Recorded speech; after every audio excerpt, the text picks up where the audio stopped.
Restaurando a Família, de Walter Natter Jr. e Magali Natter. 8º dia. A casa deve estar firmada na rocha. Por que vocês me chamam Senhor, Senhor, e não fazem o que eu digo? Eu vou mostrar a vocês com quem se parece a pessoa que vem e ouve a minha mensagem e é obediente a ela. Essa pessoa é como um homem que, quando construiu uma casa, cavou bem fundo e pôs o alicerce na rocha. O rio ficou cheio e as suas águas bateram contra aquela casa, porém ela não se abalou porque havia sido bem construída. Mas quem ouve a minha mensagem e não é obediente a ela é como o homem que construiu uma casa na terra, sem alicerce. Quando a água bateu contra aquela casa, ela caiu logo e ficou totalmente destruída. Livro de Lucas, capítulo 6, versículo 46 ao 49. Podemos entender, através da palavra, que não há base sólida na construção da vida familiar, e certamente será destruída, se não houver obediência aos ensinos de Deus. E a base indestrutível da família é o amor. Deus é amor. Portanto, esta é a essência da fragrância que perfuma o ambiente familiar. E quando a essência é o amor, o perfume exala a alegria, comunhão, paz, compreensão, bondade, carinho, amizade, compaixão, humildade, verdade, domínio próprio, sinceridade e fidelidade. Ao contrário, quando não existe amor, vai prevalecer o ódio, o orgulho, raiva, ira, mágoa, crítica, ciúme, inveja, competição, discórdia, brigas, confusão, divisão, infidelidade, adultério, separação e destruição. Vejamos na palavra. Mas Jesus conhecia os pensamentos deles e disse: o país que se divide em grupos que lutam entre si certamente será destruído. E a cidade ou a família que se divide em grupos que lutam entre si também será destruída. Livro de Mateus, capítulo 12, versículo 25. Certa vez, recebi através da intercessão uma visão que passo a relatar. Havia uma casa e cada cômodo se encontrava separado um do outro. A porta da frente estava aberta, porém os cômodos estavam todos com as janelas e portas fechadas. O discernimento foi que cada cômodo da casa representava uma pessoa, e cada uma delas estava fechada em si mesma pela mágoa e pela ira, ou seja, pela falta de perdão e amor. O Senhor disse: os meus filhos têm agido com falsidade. Cuidado para que a mágoa e a ira não afastem vocês dos princípios do Pai. Então, veio a visão de um anjo enterrando uma Bíblia e a pergunta foi: qual o significado desta visão? O Senhor respondeu: assim meus filhos estão fazendo, pois não é a Bíblia que eles estão seguindo. Estão com ela debaixo do braço, estão com ela dentro da bolsa e até abrem, mas não agem de acordo. A frieza do coração está longe do verdadeiro amor. Todos vocês que são meus herdeiros têm lutado um contra o outro. Quem ensinou vocês a agirem desta forma? Qual é a palavra que vocês estão lendo?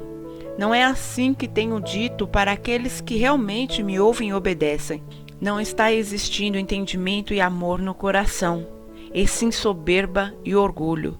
Todos estão apontando o erro daquele que está à sua frente, mas não olham o seu próprio erro.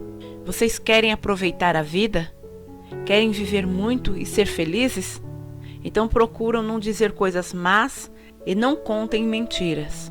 Afastem-se do mal e façam bem. Procurem a paz e façam tudo para alcançá-la. Deus cuida das pessoas honestas e ouve os seus pedidos, mas Ele é contra os que fazem o mal. Livro de Salmos 34, versículo 12 ao versículo 16. Não julguem, e eu também não julgarei vocês. Não condenem, e nem eu mesmo condenarei vocês. Apenas sirvam. Esta é a minha palavra. Amai-vos uns aos outros. Precisamos ser suportes uns para os outros, o marido para a esposa e a esposa para o marido, os pais para os filhos e os filhos para os pais, porque aquele que não suporta se afasta, e essa atitude promove a desunião. Na solidão, não temos força para aguentar, então o nosso próprio suporte se quebra. Assim, o fracasso e a ruína encontram a porta aberta e, mesmo sem convite, entram e se instalam. Agora, se decidirmos permanecer dando suporte uns para os outros, exercendo a prática do amor, da compaixão, da compreensão, do perdão, haverá unidade com o Pai.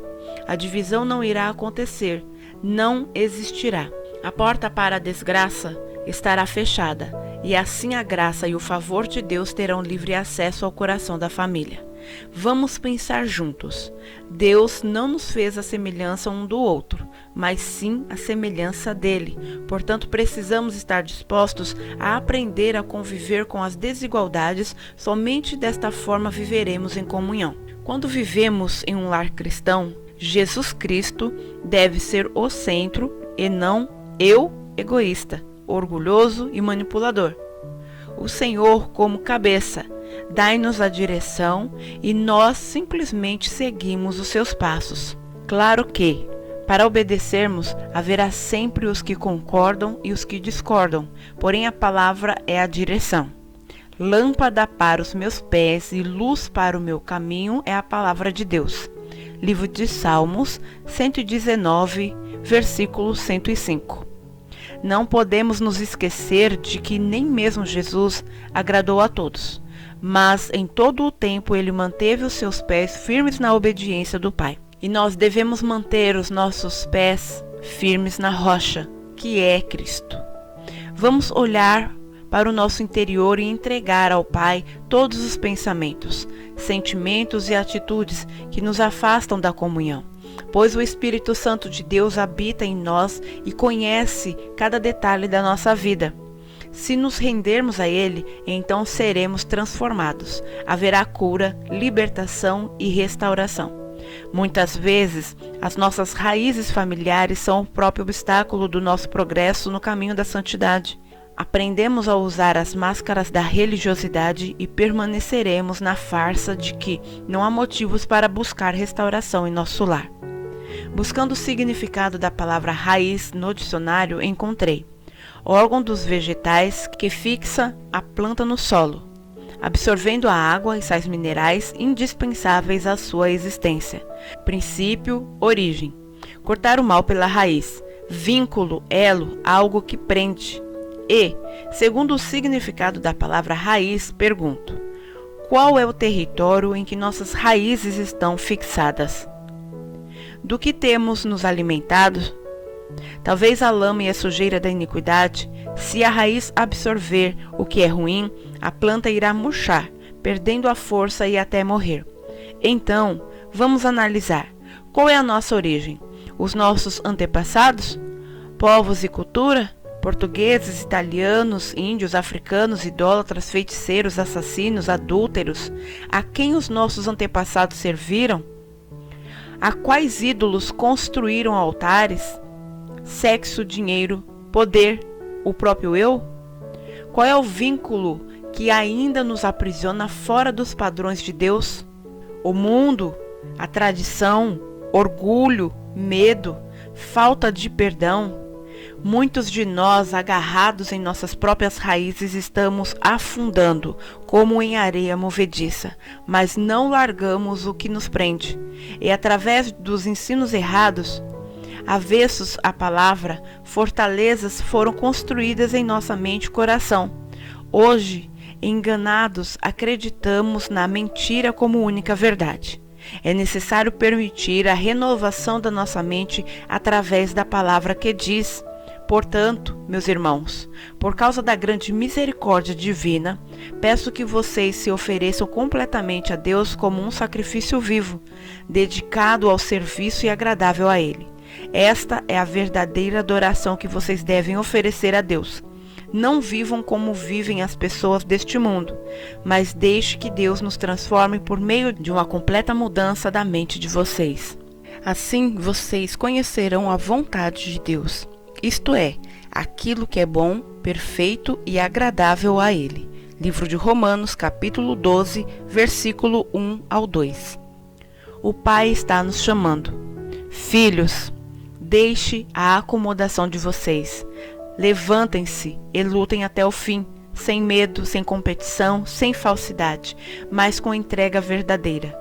Permitam que o meu espírito flua através de vocês, pois muitos têm amarrado o meu espírito, querendo controlar na força da carne. Meus filhos, busquem o verdadeiro amor, busquem o caminho do Pai, liberem o fruto do Espírito Santo. O maior gigante que temos que enfrentar é a nós mesmos, pois caráter não é carisma nem reputação, nem mesmo o novo nascimento. Não pode ser confundido com dons espirituais ou com eloquência, pois um bom falador pode ser um mau caráter. Todo cuidado é pouco. Espero vocês amanhã para o nosso 9º dia.